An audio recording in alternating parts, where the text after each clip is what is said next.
विद्यार्थी मित्रांनो, कालच्या पिरियडला आपण प्रमाणशीर कराचा अर्थ आणि प्रमाणशीर कराचे गुण पाहिले. प्रमाणशीर कराच्या चांगल्या बाजू पाहिल्या. म्हणजे आजच्या पिरियडला आपल्याला प्रमाणशीर कराचे दोष पाहिजे आहेत. तर गुणांमध्ये आपण विचार केला होता की प्रमाणशीर करपद्धती समजण्याला सोपी आहे, तिच्यामध्ये समतेचं तत्त्व आहे, तिच्यामध्ये वस्तुनिष्ठता आहे, तसंच प्रमाणशीर करपद्धतीचा बचत गुंतवणुकीवर कोणताही विपरीत परिणाम होत नाही आणि कॅल्क्युलेशनच्या दृष्टीने किंवा मापनाच्या दृष्टीने सुद्धा ही करपद्धत योग्य आहे, असे गुणाचे मुद्दे आपण पाहिले होते. पण असं जरी असलं तरीसुद्धा प्रमाणशीर करपद्धतीमध्ये अनेक दोष आहेत. त्या दोषांचा सुद्धा आपल्याला विचार करावा लागणार आहे. तर दोष पाहत असताना पहिला मुद्दा म्हणजे गरीब वर्गावर अन्याय. प्रमाणशीर करांमुळे गरीब वर्गावर अन्याय होतो, कारण जास्त उत्पन्न असणाऱ्यांवर ज्या दराने कर आकारला जातो त्याच दराने कमी उत्पन्न असणाऱ्या लोकांवरही कर आकारला जातो. त्यामुळे गरीब वर्गावर पडणारा कराचा भार जास्त असतो. म्हणून असे म्हटले जाते की प्रमाणशीर करपद्धतीमुळे गरीब लोकांवर अन्याय होतो. तर करपद्धती ही उत्पन्नाचे समान वाटप करणारी असावी, हे जे ते करपद्धतीचं तत्त्व आहे, हे तत्त्व या करपद्धतीमध्ये दिसून येत नाही. कारण या करपद्धतीमध्ये करभाराचं वितरण हे समान होत नाही. कर सर्वांवर सारखं आकारणं म्हणजे समता नाही, तर उलट करांचा दर जर श्रीमंत आणि गरीब लोक या दोघांवर जर सारख्याच रीतीने सारख्याच दराने आकारला तर श्रीमंतांवर पडणारा कराचा भार कमी असतो, कारण त्यांचं उत्पन्न आधीच जास्त असतं. पण गरिबांवर पडणारा कराचा भार हा जास्त असतो, कारण त्यांचं उत्पन्न हे कमी असतं. आणि श्रीमंतांवर आणि गरिबांवर जर एकाच दराने कर आकारले तर हे चुकीचे आहे. यामुळे गरीब वर्गावर अन्याय तर होईल, त्याचप्रमाणे आर्थिक विषमतेत आणखी वाढ होणार आहे. कारण जास्त उत्पन्न असणाऱ्यांवरही तोच दर आणि कमी उत्पन्न असणाऱ्यांवरही तोच दर आकारला तर कमी उत्पन्न असणाऱ्यांचं उत्पन्न आणखी कमी होईल आणि म्हणून आर्थिक विषमतेत जास्त वाढ होईल. तर अशा रीतीने गरीब वर्गावर अन्याय करणारी ही करपद्धती आहे. दुसरा दोषाचा मुद्दा म्हणजे लवचिकतेचा अभाव. तर करपद्धतीचं एक तत्त्व सांगितलं जातं की करपद्धती ही लवचिक असावी, परिवर्तनीय असावी. याचा अर्थ गरज पडल्यास करांच्या दरामध्ये बदल करता आला पाहिजे. सरकारला जास्त उत्पन्नाची गरज भासल्यास करांच्या दरात वाढ करता आली पाहिजे. आणि सरकारला जर जास्त उत्पन्नाची गरज नसेल तर करांच्या उत्पन्नात वाढ करण्याची गरज नाही. पण अर्थव्यवस्थेतील तेजीमंदीचं चक्र पाहून करपद्धतीत बदल करता आला पाहिजे. आर्थिक विकासाच्या दृष्टीने, शासनाला खर्च करण्याच्या दृष्टीने करपद्धती ही लवचिक असावी, असं कर रचनेच्या तत्वांमध्ये सांगितलेलं आहे. पण प्रमाणशीर करांचा जर विचार केला तर प्रमाणशीर करपद्धतीमध्ये आपल्याला लवचिकता या तत्वाचा पूर्णपणे अभाव आढळून येतो. कारण ज्या वेळेला सरकारला जास्त उत्पन्नाची गरज असते त्यावेळेला सरकार प्रमाणशीर करांमध्ये वाढ करू शकत नाही.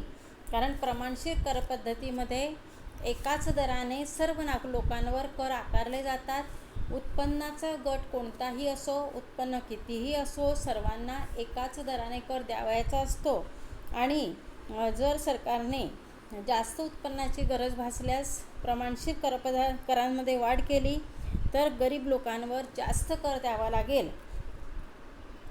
आणि म्हणून सरकारला करांच्या दरात वाढ करता येत नाही. कारण गरीब लोकांचं उत्पन्न आधीच कमी आणि जर सरकारला जास्त उत्पन्नाची गरज भासते आहे आणि म्हणून सरकार करांच्या दरात वाढ करते आहे तर त्यामुळे गरीब लोकांचं उत्पन्न आणखी कमी होऊन त्यांना त्यांच्या उत्पन्नातून जीवनावश्यक गरजा भागवणंसुद्धा अवघड जाणार आहे. याचा परिणाम त्यांच्या राहणीमानावर तर होईलच, त्याचप्रमाणे त्यांच्या आरोग्यावरही होईल. त्यांच्या उपभोग्य गरजासुद्धा त्यांना त्यांच्या उत्पन्नातून भागवता येणार नाही. आणि या गोष्टीचा विचार करून सरकारला जरी जास्त उत्पन्नाची गरज भासली तरीसुद्धा प्रमाणशीर करपद्धतीमध्ये वाढ करता येत नाही, कारण गरीब लोकांच्या उत्पन्नाचा विचार सरकारला करावा लागेल. म्हणजेच गरज पडली तर प्रमाणशीर करपद्धती ही सरकारच्या दृष्टीने उपयुक्त नाही असं आपल्याला दिसून येतं.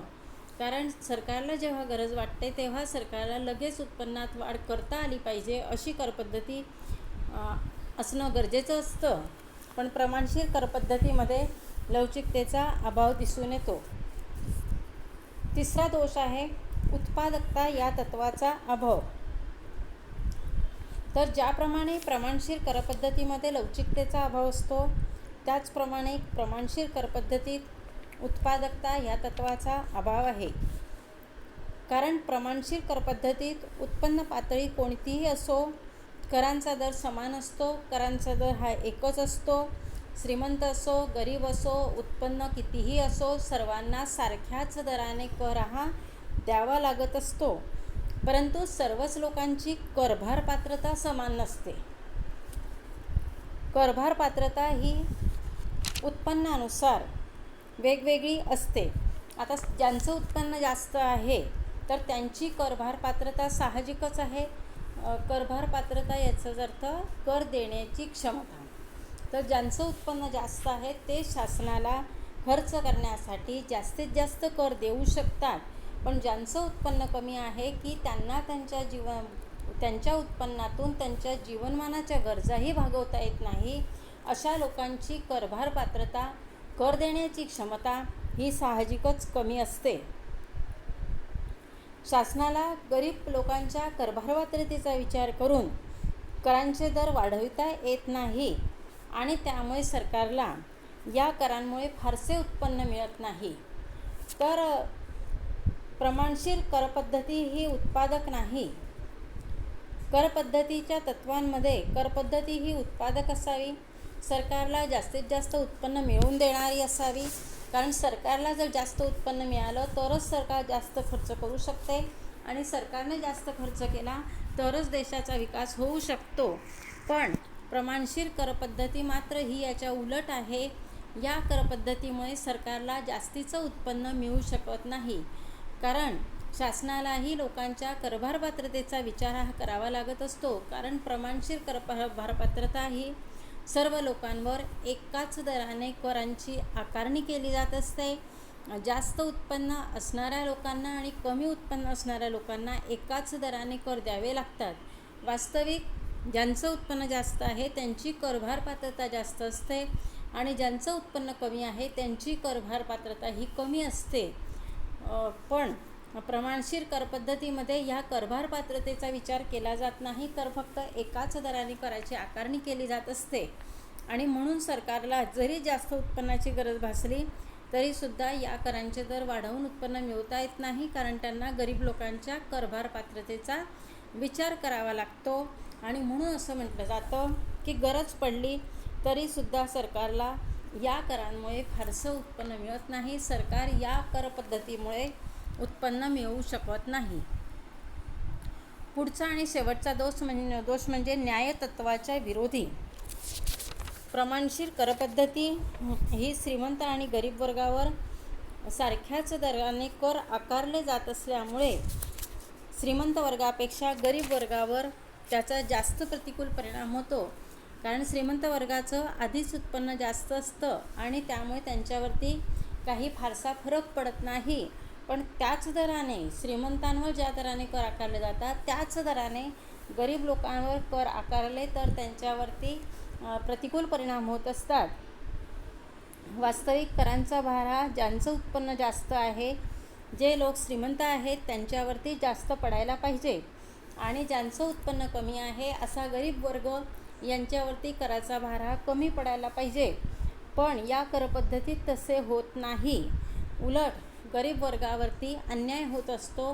कारण त्यांच्याकडूनही त्याच दराने कर आकारले जातात आणि जास्त उत्पन्न असणाऱ्या लोकांवर सुद्धा त्याच दराने कर आकारले जातात. त्यामुळे गरीब लोकांची क्रयशक्ती ही कमी होते आणि त्यांना कुठेतरी आपल्या खर्चामध्ये काटछाट करावी लागते, आपल्या गरजांना मुरड घालावी लागते आणि त्यामुळे त्यांच्या आवश्यक गरजासुद्धा त्यांच्या उत्पन्नातून पूर्ण होत नाही आणि म्हणून असे म्हटले जाते की प्रमाणशीर करपद्धती ही न्यायतत्वाच्या विरोधी आहे. कारण करांचा भार हा सर्व लोकांवर सारख्याच रीतीने पडत असेल तरच ती करपद्धती न्याय करपद्धती असते, सर्वांना सारखा न्याय देणारी असते. पण प्रमाणशीर करपद्धतीमध्ये तसं दिसून येत नाही. प्रमाणशीर करपद्धतीमध्ये फक्त करांच्या दराचा विचार करण्यात आलेला आहे, पण करभाराचा विचार केला नाही की कराचा भार कोणावर किती पडतो आहे याचा विचार करण्यात आलेला नाही. आणि त्यामुळे प्रमाणशीर करपद्धतीमुळे गरीब लोकांवरती कराचा भार हा जास्त पडतो आणि श्रीमंत लोकांवर कराचा भार हा कमी पडतो. आणि म्हणून ही करपद्धती न्यायतत्वाच्या विरोधी आहे, गरीब वर्गावर अन्याय करणारी आहे असे म्हटले जाते. तर अशा रीतीने प्रमाणशीर करपद्धतीचे गुणदोष आपण पाहिलेले आहे. प्रमाणशीर करपद्धतीमध्ये अनेक दोषही दिसून येतात. करतत्वांच्या विरोधी ही करप्रणाली आपल्याला दिसून येते. तर अशा रीतीने प्रमाणशीर करपद्धतीचा आपल्याला अभ्यास करता येईल.